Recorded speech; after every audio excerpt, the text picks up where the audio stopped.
Hey guys, I decided to make a video today about this arcade game I got. It's called a Megatouch. Now when I got this originally it did not work and it was in rough condition. I found it at a Goodwill actually. And whoever had it before me clearly stored it outside. The paint was messed up, this molding was cracked, stained, shrunken. It was just rough and it didn't work. Just wouldn't turn on. I figured I'd let you see what's inside.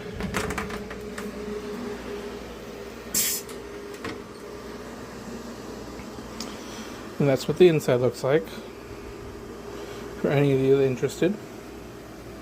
And I do have a compact flash card instead of the hard drive. It's more reliable. This is what the inside is. I did have to change this motherboard because mine died. And to get this thing working completely, I had to recap the power supply because it was bad.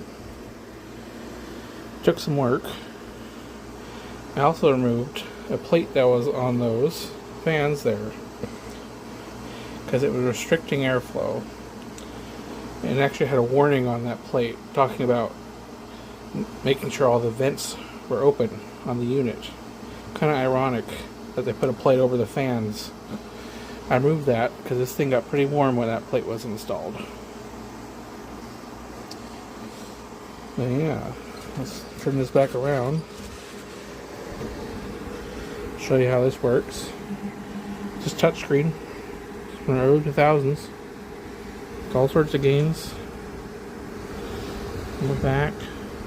Cards, quiz, strategy. It's actually pretty fun to play. So you got an air hockey game. It's pretty cool. Now, if any of you are wondering how to get yours up and running, I can give you a few pointers. First of all, if nothing happens when you hit the power switch, probably this, your power supply. It's very common. Mine didn't work at the start. I ended up having to open it up and recap it, replace the capacitors, and it got it up and running. And then the original board that was in this worked initially, and then it died. Likely because it was stored improperly. Whoever had this before me probably did some damage, because there was moisture that got in here. So that died, and so I replaced it with this board. They actually call this version of the board the Unicorn motherboard. And it actually has two different power supply connections. This one, if you know anything about computers, looks a bit familiar. It's a more modern connector. So you could potentially use a modern power supply on this board. The older version of the boards did not have that. You had to use this old standard, which is not very easy to get. And these have the I/O card with the actual security key. That's right, these use a security key. Without that key, it will not boot. It will give you an error message and refuse to run. This was so you had to buy the key for the software version. So every time you wanted to upgrade, you had to buy the software and the key. And they don't make these anymore. And these keys also have a battery inside of them. So once that battery dies, the key's dead and it will never work. So that's one problem with these. With those batteries that were dying, these keys, you can't use these anymore. Now, there are some of the newer versions, because this is an old unit, that are flat screens, that some people have found workarounds. But nobody so far has found workarounds for these older units. Hopefully someday there will be. But for now, we'll just enjoy it while it lasts. Oh yeah, and this monitor in here, I had to remove it and recap it as well. I'm not actually finished working on this because I'm still waiting on parts. But I got it working enough So I don't know if you can see, but the screen is cut off a little bit because it needs more work done. I adjusted the control to shrink it as far as it goes, and that's as far as it'll go. It just needs more work. That is a common issue, is these bad capacitors from the early 2000s. I don't know if you noticed, but this is on a swivel. It's built in like that. These are meant to be at a bar or some sort of restaurant. Now, some of these units had a built-in disk drive, like a CD-ROM, and that's what this connector is for.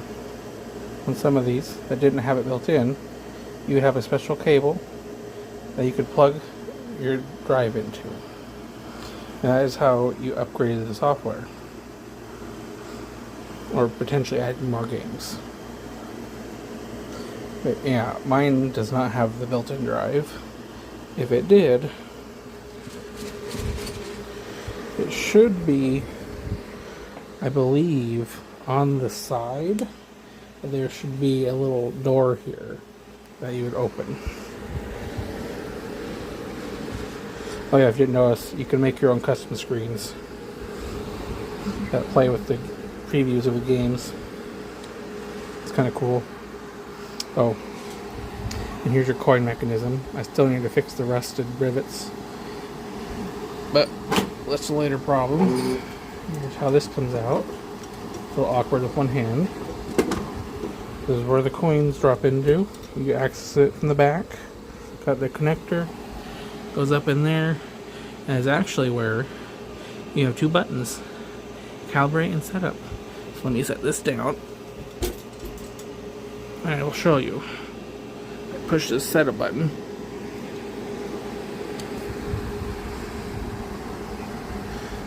Brings me to this menu. And that's the hidden menu. Allows you to access all the options that no one normally would be able to, including enabling, disabling games, enabling free play, and all sorts of different things. Now, moving back around, we'll talk about the processors. If you have an older version of the board, they had what was called a wind chip. Now, they were fine, but since they got older, the thermal pad for the heatsink dries up, and it just doesn't let the heat transfer, and then the chip ends up overheating, cooking itself, and even potentially taking the board with it. So what you need to do if you have one of these is carefully remove this card, unplug the connectors. Remember where they go back. There's two nuts, and then this card kind of pulls up and down, and then you can get to the processor and remove it. Now, I only recommend doing this if you have experience where you're not working on computers, and go ahead and replace that pad with another pad or thermal paste, because these old systems, they're basically just an old computer. They did not have thermal protections, so if they do not shut themselves down if they're getting too hot. They just cease to work. So it's always good to double check that. And another thing that I ran into is when I was installing the software onto the flash card, it would freeze. Like the installation would freeze. It wouldn't actually go anywhere. No matter what I did, it just wouldn't work. I didn't know why. But if I tried installing to the original hard drive, which does still work, I just don't want to use it because it's old and I don't trust it, it worked just fine. And a workaround that I found was to clone the image on that hard drive to the flash card. And then that software would allow the install to happen onto the flash card. I don't know why this works that way. There must be some sort of protection they built in so you couldn't install your own drive. I don't know, but that's what I ran into, and that's how I got it to install on a flash card. I had to clone it, but the flash card was ever so slightly smaller than the original hard drive, so I couldn't clone the full drive, so of course that wouldn't work right. But luckily I guess it's seen the file system on that flash card and allowed it to reinstall itself. So that is something to look out for. And you can still get the installation discs or upgrade discs. You can find them on eBay, but I found another way. If you have a drive laying around and know how to burn a disk, it's not that hard. You can find the images people have ripped onto the internet and download them and make your own installation disk. And I will leave a link in the description to a website that has images of these, the operating systems for these. Mine is the MAXX version, that's the older version, so I believe they might have some of the newer ones on there as well. So yeah, if you have any questions, feel free to leave a comment and I'll try to answer it to the best of my ability. Or if you're someone that happened to work on these for this company and there's something I'm missing or getting wrong, please let me know. I'd love to hear it. And just another thing for some of you, the original company no longer exists, Merit. They were bought out by AMI, and AMI shut down this whole division some time ago and just basically abandoned it. You might still be able to find some manuals on their website for these, and that's about it. So that's all I have. Hope you have a good day, and I'll see you later. Bye bye.